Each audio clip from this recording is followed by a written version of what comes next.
हमारे साथ दो खास मेहमान मौजूद हैं। माजिद मेमन साहब हैं जो कि पूर्व सांसद हैं एनसीपी के, और साथ ही आलोक वत्स जी हैं बीजेपी के नेता। आज जिस तरह से सियासत हुई है मेमन साहब, और ये बात कही गई विपक्ष की ओर से कि आज इतना बड़ा कार्यक्रम हुआ, एक ऐतिहासिक दिन है, क्योंकि बाद में भी इसको याद रखा जाएगा कि कब अशोक स्तंभ जो स्थापित किया गया था नए संसद भवन की छत पर। लेकिन विपक्षी पार्टियों को इस पर निमंत्रण नहीं दिया गया और विपक्ष को इस पर एतराज है।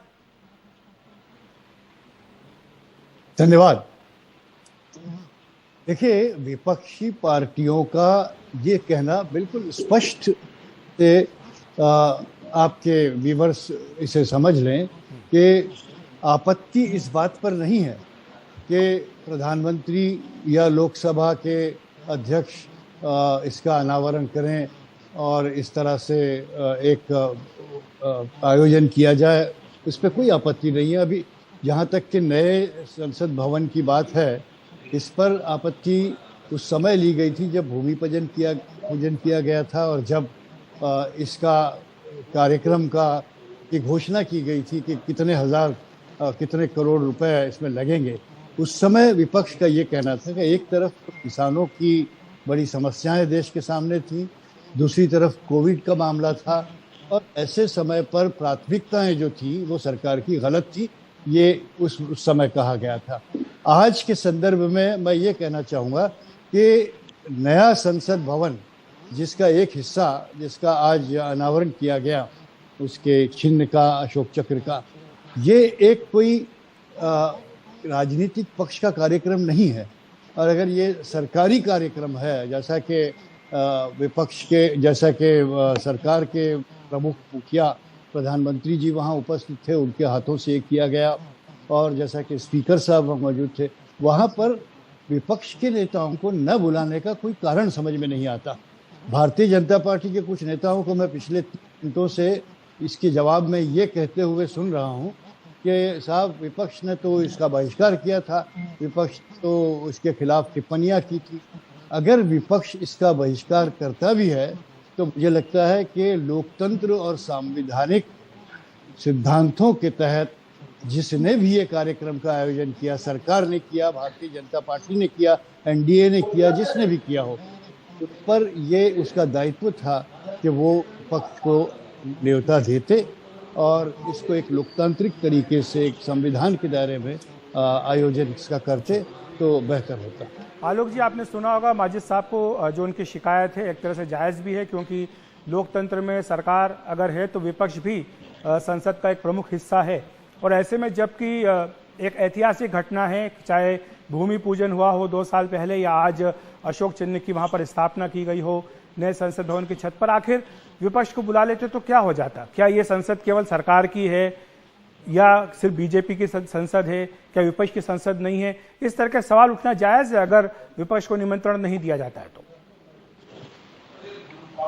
देखिए अखिलेश जी, पिछली बार जब भूमि पूजन हुआ था तो विपक्ष ने इसका पूरी तरीके से बहिष्कार किया था, और उन्होंने उस समय जो किसान आंदोलन चल रहा था, सो कॉल्ड किसान आंदोलन, जो टाइम फिक्स हो गया, जो किसानों के हित में नहीं था, स्पॉन्सर्ड बाय नेफेरियस, जो भी था, लेकिन आपको तो 3 कृषि कानून वापस लेने पड़े ना उसी आंदोलन के चलते।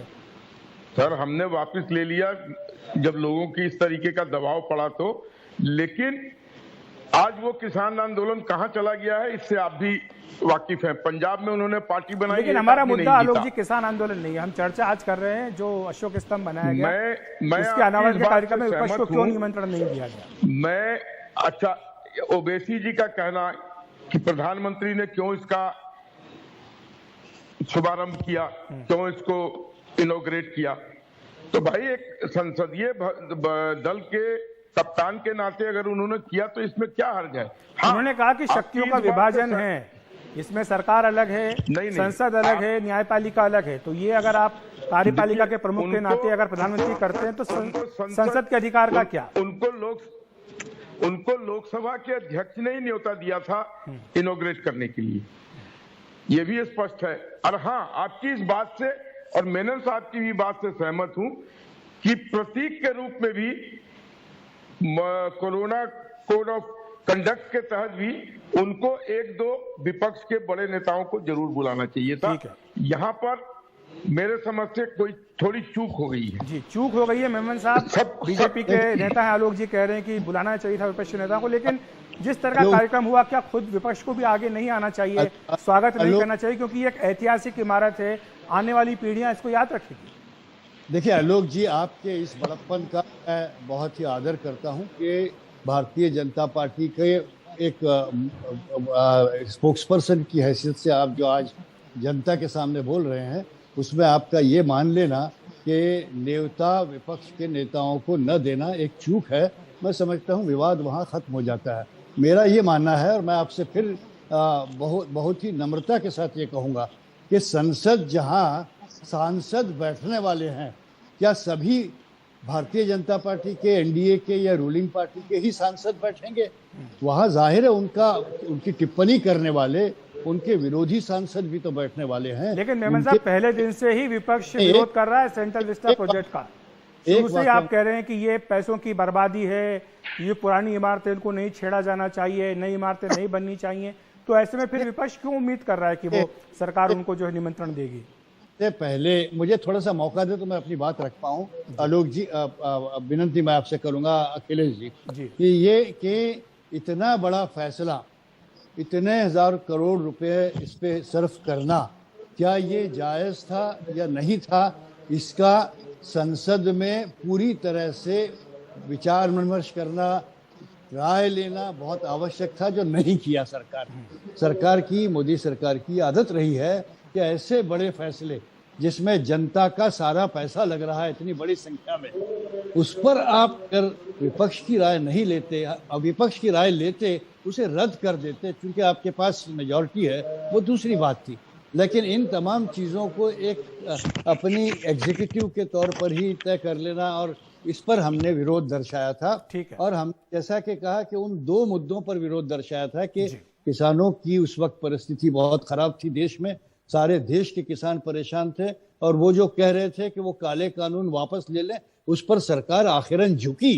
तो ये बात भी तो रिकॉर्ड में, इतिहास में है सामने। और साथ ही साथ कोविड में कई करोड़ों रुपए खर्च हो सकते थे, स्वास्थ्य का सवाल था, जीवन का सवाल था, तो जाहिर है वो प्राथमिकताएं होनी चाहिए थी। हमारा ये भी एक है कि बेहतर सुविधाएं मिलेंगी, सांसदों को बैठने की ज्यादा जगह होगी, जो बिल्डिंग पुरानी हो चुकी थी उससे निजात मिली है, एक नई बिल्डिंग मिली है जो शायद आने वाले 100 वर्षों तक चलेगी। और जबकि आजादी के 75 वर्ष जी पूरे हो रहे हैं, तब मुझे लगता है कि एक बड़ी सौगात देश को मिल भी रही है, इसको इस तरह से भी देखा जा सकता है। बहरहाल माजिद साहब और आलोक जी, आप दोनों का बहुत बहुत शुक्रिया हॉट टॉपिक में हमारे साथ जुड़ने के लिए।